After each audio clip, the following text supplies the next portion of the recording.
በዚህ ቪዲዮ የተገለበጠ 3 ማዕዘን የሰውነት ቅርጽ ያላቸው ሴቶች መልበስ ያለባቸውን አለባበሶች የምንመለከት ይሆናል። ይህ የሰውነት ቅርጽ ያላት ሴት ሰፋ ያለ ትከሻ እንዲሁም ጠበብ ያለ የዳሌ ስፋት አላት። ስለሆነም ይህ የሰውነት ቅርጽ ያላት ሴት እንደ ሕግ መከተል ያለባት አለባበስ ከታች በስፋት አነስ ያለውን የሰውነት ክፍል ከላይ ካለ የሰውነት ክፍል ጋር ባላንስ ማድረግ ነው። ታዲያ ከላይ ሰፋ ያለ ትከሻና ደረት ስላለን ከታች ሰውነታችንን ጎላና ሰፋ የሚያደርጉ ልብሶችን መልበስ ነው ያለብን ማለት ነው። በዚህ ቪዲዮ ታዲያ እንዴት ለዚህ ሰውነት ቅርጽ ተስማሚ የሆኑ የልብስ አይነቶችን መምረጥ እንደምንችል የምንመለከት ይሆናል። አብራችሁን ቆዩ። በመጀመሪያ የምንመለከተው ከላይ የምንለብሳቸው ልብሶችን ነው። ከላይ የምንለብሳቸው ልብሶች በምንመርጥበት ጊዜ መጀመሪያ ማስቀደም ያለብን ከለሮችን ነው። ይህም ደመቅ ያሉ ከለር ልብሶችን በባህሪያቸው ሰውነታችን ሰፋ ብሎ እንዲታይ ያደርጉታል። ስለሆነ ከላይ የምንለብሳቸው ልብሶች ከለሮች ደብዘዝ ያሉና አሊያም ደግሞ ከታች ከምናደርጋቸው ልብሶች አንጻር ብዙም ጎላ ያላሉ መሆን አለባቸው። ምክንያቱም ደግሞ የኛ የሰውነት ቅርጽ ከላይ ማለትም ከትከሻችን ሰፋ ያለ ነው ብለናል። ታዲያ ከላይ የምናደርጋቸው ልብሶች ከለሮች ፈዘዝ ማለታቸው ከላይ ያለው ሰውነታችን ላይ ተጨማሪ ስፋት እንዳይኖር ያደርግልናል ማለት ነው።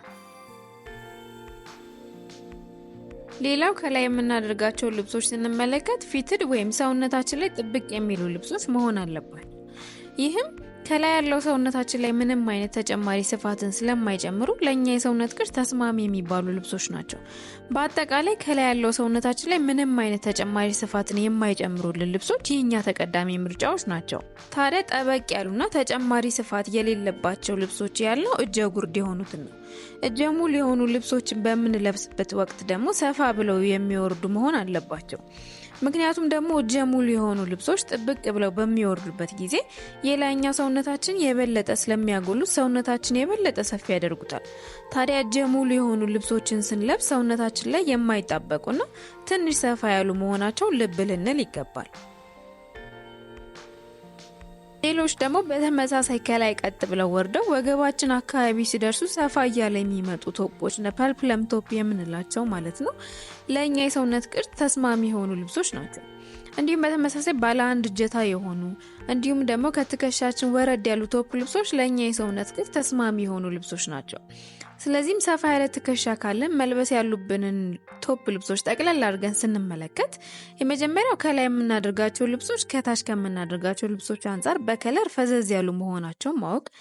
በመቀጠል ደግሞ የቶፕ ምርጫዎቻችን አንገታቸው ወይም ኔክ ላይን የምንለው እንደ ቪኔክ እንዲሁም ዩኔክ የምንላቸው መሆን አለባቸው። እንዲሁም ባለ አንድ እጀታ የሆኑ አሲሜትሪክ የምንላቸው ቶፖች እንዲሁም አንገታችን ላይ የሚታሰሩ እጀታ የሌላቸው ቶፖች ለኛ የሰውነት ቅርጽ ተስማሚ የሆኑ የቶፕ ምርጫ። በመቀጠል ደግሞ የምናገኘው ከታች የምናደርጋቸውን ሱሪዎች ነው። ቀደም ብለን እንደተመለከትነው የተገለበጠ 3 ማዕዘን ቅርጽ ነው ያለን ማለት ሰፋ ያለ ትከሻና ጠበብ ያለ ዳሌ ያለን ብለናል። ታዲያ ከታች የምናደርጋቸው ሱሪዎች ጠበብ ያለው ዳሌያችንን ጎላ የሚያደርጉና ከትከሻችን ጋር ያለውን ስፋት በእይታ ተቀራራቢ የሚያደርጉ መሆን አለባቸው። ሌላው ከታች የምንለብሳቸው ልብሶች ሰውነታችን ላይ የማይጣበቁና ሰፋ ያሉ መሆን አለባቸው። ስኪኒ ጂንስ፣ ታይት ልብሶችን በምንለብስበት ወቅት የታችኛው ሰውነታችን የባሰ በጣም ጠባብ እንዲሆን ያደርጉታል። ለዚህም የኛ የሱሪ ምርጫዎች ሰፋ ያሉና ተጨማሪ ስፋትን የሚጨምሩልን መሆን አለባቸው። ለዚህም ልክ እንደ ቬል የሆኑ ሱሪዎች፣ ካርጎ ሱሪዎች፣ ኮት ፓንት ሱሪዎች ለኛ የሰውነት ቅርጽ ተስማሚና ቀዳሚ የሆኑ የሱሪ ምርጫዎች ናቸው። ሌላው ከታች የምንለብሳቸው ልብሶች ላይ የምንጠቀማቸው የልብስ ጨርቆች ወፈር ያሉ መሆን አለባቸው። ለምሳሌ ታይት ከምናደርግ ይልቅ ደረቅ ያሉ ቱታዎችን ማድረግ፣ በጅንስም በተመሳሳይ የሚለጠጡና ላስቲክ ያለባቸውን ጂንስ ሱሪዎች ከመልበስ ይልቅ ደረቅ ያሉ ጂንሶችና ከጎናቸው ተጨማሪ ኪስ እንዲሁም ስፋት ያላቸው እንደ ካርጎ የምንላቸው ሱሪዎችን መልበስ እንችላለን።